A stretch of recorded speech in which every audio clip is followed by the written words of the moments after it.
I'm Ronald Thwaites. I've been practicing law in Jamaica for over 50 years.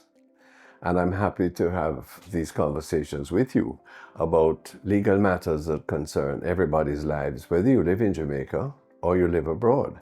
Now, please remember, this is not a substitute for consulting your own lawyer if you have a particular issue or problem. Listen up.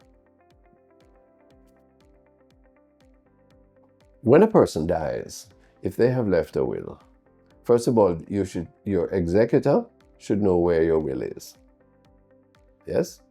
We've come across so many instances of this where a person makes a will and doesn't tell anybody, and maybe they had an earlier will which is known of, and we go ahead proving that will as if it were the last will, when halfway through or maybe fully through we find that there is a later will which is materially different. So your executor should know that this is where your will is.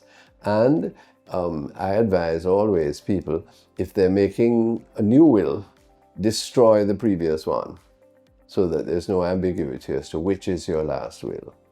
All right? Because that first will or second will or 10th will is null and void once you make a later one.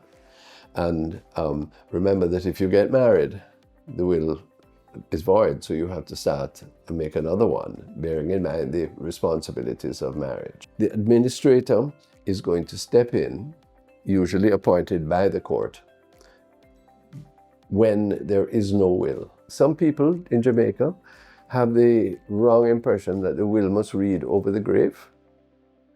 Yes? No, that's not so, eh? There's no obligation to do that. There's no obligation to read out the will to any family gathering, or certainly not at the funeral.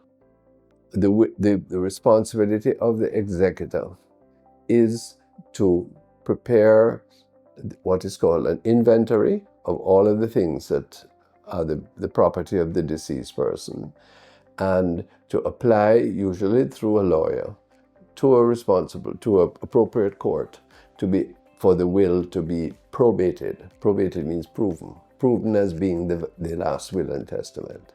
And then once that takes place, to distribute the assets according to the document.